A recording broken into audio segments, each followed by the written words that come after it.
ইলিশ মাছের মাথা দিয়ে রান্না করব পুঁই শাক। তার জন্য দেখো মাছের মাথাগুলো খুব ভালো করে পরিষ্কার করে ধুয়ে নুন হলুদ মাখিয়ে একদম লাল করে ভেজে তুলে নিলাম। এদিকে পুঁই শাক কেটে রেডি করে নিয়েছি, আর এদিকে কেটে নিয়েছি বেগুন, কুমড়ো, আলু, আর জিরে, আদা, কাঁচা লঙ্কা বেটে রেডি করে নিয়েছি। কড়াইতে সর্ষের তেল গরম করে নিয়ে দিয়ে দিলাম দুটো শুকনো লঙ্কা আর অল্প একটু পাঁচফোড়ন।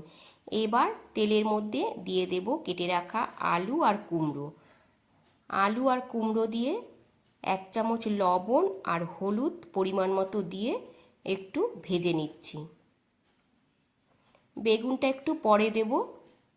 আলু আর কুমড়ো একটু ভাজা হয়ে গেলে তারপর দিয়ে দেব বেগুন। দেখো অনেকটাই ভাজা হয়ে গেছে। এখন বেগুন দিয়ে দিলাম, দিয়ে আবারও সামান্য একটু লবণ দিয়ে দিচ্ছি।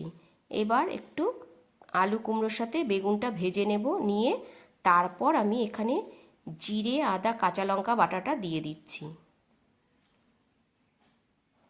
হালকা করে একটু কষিয়ে নিচ্ছি, খুব একটা বেশি কষাতে হবে না। অল্প একটু কষানো হয়ে গেলেই তারপর কেটে রাখা পুঁই শাকগুলো দিয়ে দেব।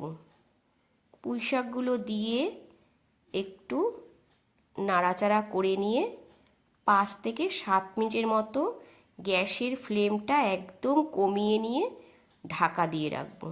5-7 মিনিট হয়ে গেছে। এবার ঢাকাটা দেখো খুলে দিলাম। অনেকটাই নরম হয়ে গেছে সবজিগুলো, দেখো কতটা জলও উঠেছে। এবার দিয়ে দিচ্ছি ভেজে রাখা মাছের মাথা। মাছের মাথাগুলো দিয়ে খুব ভালো করে মিশিয়ে নিতে হবে, আর যেটুকু জল রয়েছে সেটাও একটু টানিয়ে নেব। এখন ওপর থেকে দিয়ে দিলাম সামান্য একটু মিষ্টি।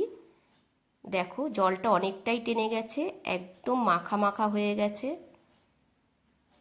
একদম রেডি হয়ে গেল আজকের রান্না ইলিশ মাছের মাথা দিয়ে পুঁই শাক। কেমন লাগলো আজকের এই নতুন রেসিপিটা বন্ধুরা অবশ্যই কিন্তু জানিও। আর তোমাদের যদি ভালো লাগে তবে একটা লাইক কমেন্ট করে দিও। আবারও তোমাদের সাথে দেখা হবে অন্য একটা রান্নার ভিডিওতে। ততক্ষণের জন্য সবাই ভালো থেকো, সুস্থ থেকো। টাটা।